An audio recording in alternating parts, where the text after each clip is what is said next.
যে তিনটি রোগ হলে মনে করবেন আপনি জান্নাতি। তিনটি রোগ যদি আপনার হয় তাহলে আপনি মনে করবেন যে আপনি জান্নাতি। কারণ অনেক সময় দেখা যাচ্ছে যে আমরা রোগ হলে হতাশ হয়ে যাই, আমরা নিরাশ হয়ে যাই যে আল্লাহ পাক রব্বুল আলামিন শুধু আমাকেই দেখে, এত রোগ আমার, একের পর এক রোগ আসতেছে, একের পর এক অসুস্থতা বেড়েই যাচ্ছে।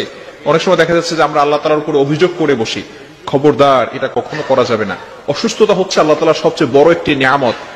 অসুস্থতা মানে হচ্ছে যে পৃথিবীর ভিতরে কোটি কোটি মানুষ আছে, তারপরে আল্লাহ পাক রব্বুল আলামিন আপনাকে অসুস্থতা দিয়েছেন, মানে আপনার দিকে আল্লাহ তাআলা ফোকাস করেছেন। সুবহানাল্লাহ।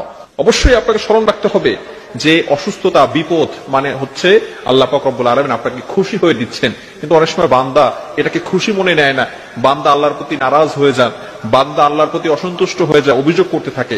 এজন্য তিনটি রোগ যদি আপনার হয়, কনফার্ম আপনি আল্লাহ পাক রব্বুল আলামিন আপনাকে জান্নাত দান করে দিবেন, যদি আপনার ভিতরে ঈমান পরিপূর্ণ থাকে এবং আপনি ঈমানের উপর অটল অবিচল থাকেন। নাম্বার 1, এক নাম্বার হচ্ছে ঠান্ডা জ্বর। অনেক সময় আমাদের ঠান্ডা জ্বর হয় না? হ্যাঁ, ঠান্ডা জ্বর যদি হয় তাহলে মনে করবেন যে আল্লাহ পাক রব্বুল আলামিন আপনার জন্য জান্নাতের ব্যবস্থা করে দিয়েছেন।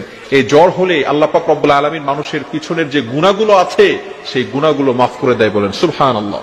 গফির লাহু মা তাকাদ্দামা মিন যামবি, আল্লাহ তাআলা এই জ্বরের মাধ্যমে তার পিছনের সকল গুনাহ খাতাগুলো মাফ করে দেয়, বলেন সুবহানাল্লাহ। এজন্য আমাদের সকলকে স্মরণ রাখতে হবে এবং মনে রাখতে হবে, জ্বর হলে, ঠান্ডা হলে আমরা ঘাবড়ে যাব না। ঠান্ডা হবে, বেশি বেশি সর্দি হবে, সে কোনোদিন পাগল হবে না। সুবহানাল্লাহ। আল্লাহ পাক রব্বুল আলামিন কত বড় নিয়ামত এই অসুস্থতার ভিতরে দিয়েছেন।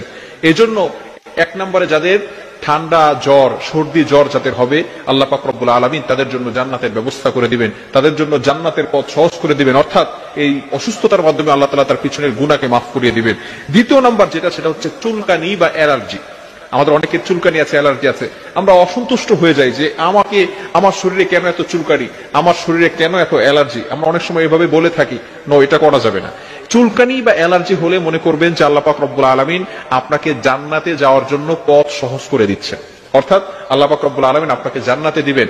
যাদের চুলকানি বা অ্যালার্জি হয়, বর্তমান চিকিৎসা বিজ্ঞান বলছে যাদের অ্যালার্জি আছে অথবা চুলকানি আছে তাদের কখনো কুষ্ঠ রোগ হবে না। সুবহানাল্লাহ। শুধু তাই না, তাদের কখনো শ্বেত রোগ হবে না। সুবহানাল্লাহ।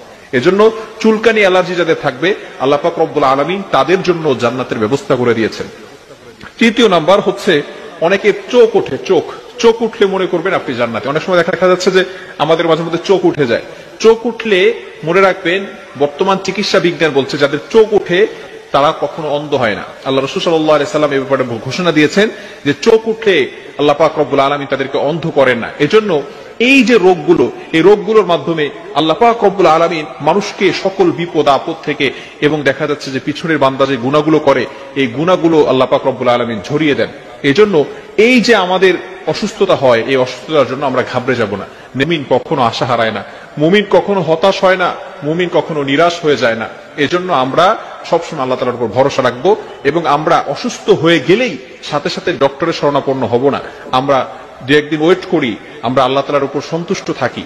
এরপরে আল্লাহ পাক রব্বুল আলামিনের যে উসিলা দিয়েছেন যে হ্যাঁ ওষুধ খাওয়া যাবে, এটা খাওয়া সুন্নাহ, এরপরে আমরা ডক্টরের শরণাপন্ন হব। আল্লাহ তাআলা আমাদের সকলকে এগুলো বুঝে আমল করার তৌফিক দান করেন।